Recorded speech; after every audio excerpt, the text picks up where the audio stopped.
नमस्कार दोस्तों, आज MPET semester first EC 101 test and measurement and evaluation in physical education unit 3 का टॉपिक पेपर में टॉपिक जो ले रहे हैं अपन वो है Harvard step test. Harvard step test से जो इंट्रोडक्शन इसका है, यह परीक्षण सन 1943 में फिजियोलॉजिस्ट लुइसेन ब्रोहा और उनके सहयोगी द्वारा विकसित किया गया था। चूँकि यह हार्वर्ड विश्वविद्यालय की लेबोरेटरी में डेवलप किया गया था, इसलिए इसका नाम हार्वर्ड स्टेप टेस्ट पड़ा।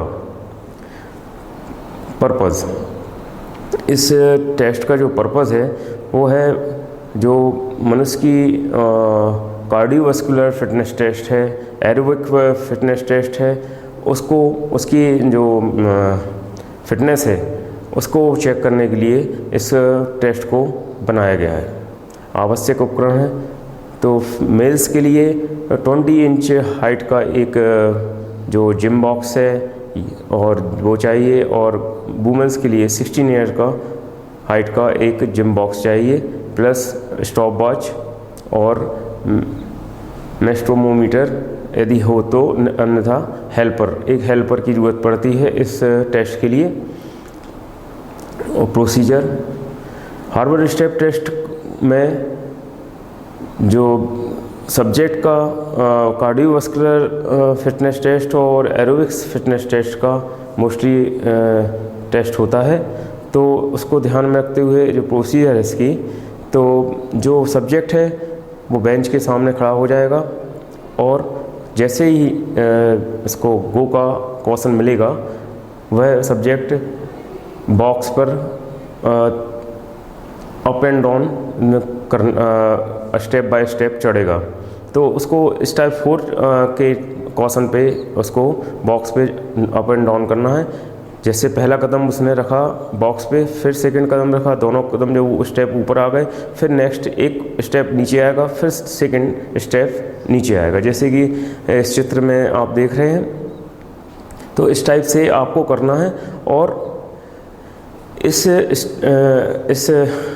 जो टेस्ट है, इस टेस्ट में आपको पूरा जो है बेंच पर 30 कदम प्रति मिनट की दर से जो 150 कदम ऊपर नीचे कदम करना है।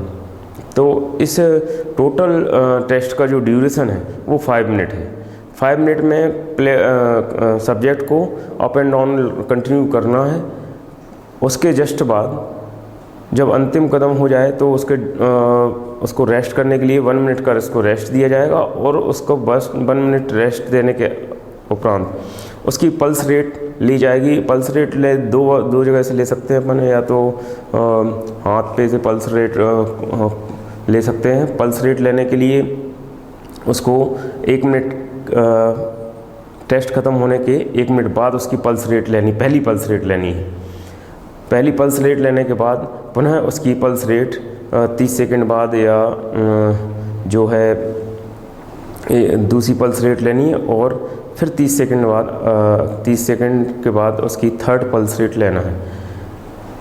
एक और इसका शॉर्टकट तरीका है, कई जगह इसका जो टेस्ट का उपयोग होता है वो उसमें 1 टाइम ही उसकी पल्स रेट ली जाती है। वो शॉर्टकट मेथड है, इसमें आप देख रहे हैं। उस पल्स रेट लेने के बाद उसका स्कोरिंग की जाती है। स्कोरिंग जो इंडेक्स है उसका फार्मूला ये है, फिटनेस इंडेक्स लॉन्ग फॉर्म है जो उसका PFI बराबर जो 100 into test duration in second upon 2 into sum of heart beat in the recovery rate. ये है फिटनेस इंडेक्स लॉन्ग फॉर्म में, और शॉर्ट फॉर्म में आपको करना है तो PFI 100 into test duration in seconds upon 5.5 into pulse count between 1 and 1.5 minutes. तो इसमें 2 फार्मूले हैं। लॉन्ग टर्म का फार्मूला है जो ज़्यादा उचित माना जाता है। जैसे एग्जाम्पल है, यदि परीक्षण की कुल अवधि 300 सेकंड तथा 1 से 5 मिनट के बीच के दिल जो पल्स रेट ली है अपने, तो 19.2 से 2.5 मिनट के बीच 80, फिर 3 से 3.5 मिनट के बीच में 70 की हो, तो इसका टोटल आएगा 100 इंटू 300 अपॉन 2 इंटू 240। तो इसका जो अपन सॉल्व करेंगे तो 62.5 इसका रिजल्ट आएगा। यहाँ पर दिल की धड़कनों का योग जो है 90 + 80 + 70 जो हो गया, इसको पूरा अपन प्लस करेंगे 240 हो रहा है, जिन्हें अपन ने 30 सेकंड के अंतराल पर परीक्षण की समाप्ति उपरांत 1 से 1.5 मिनट और 2.5 मिनट के 3 से 5 मिनट के बीच में दर्ज किया है। इसके लिए फार्मूला को अप्लाई करने के लिए उसका रिजल्ट निकालने के बाद जो इसका इंडेक्स स्कोर है इसमें जाएंगे, तो जो मेंस के लिए है 90 से अबव यदि स्कोर जा रहा है तो वो बहुत उत्कृष्ट या अति उत्तम होगा, और वुमेंस के लिए 86.0 जा रहा है से अधिक जा रहा है तो भी वो उत्कृष्ट या अति उत्तम होगा। यदि 80 से 90 के बीच में रहता है मेंस में और 76 से 85.9 वुमेंस में रहता है तो अच्छा औसत के ऊपर रहेगा, और यदि 65 से 79.9 तक उसका स्कोर है और वुमेंस में 61 से 75.9 जा रहा है स्कोर तो एवरेज आएगा। यदि 55 से 64.9 और वुमेंस में 50.0 से 60.9 तक यदि स्कोर हो रहा है तो उसका एवरेज कम है, अर्थात आपकी फिटनेस जो है वो सही नहीं है।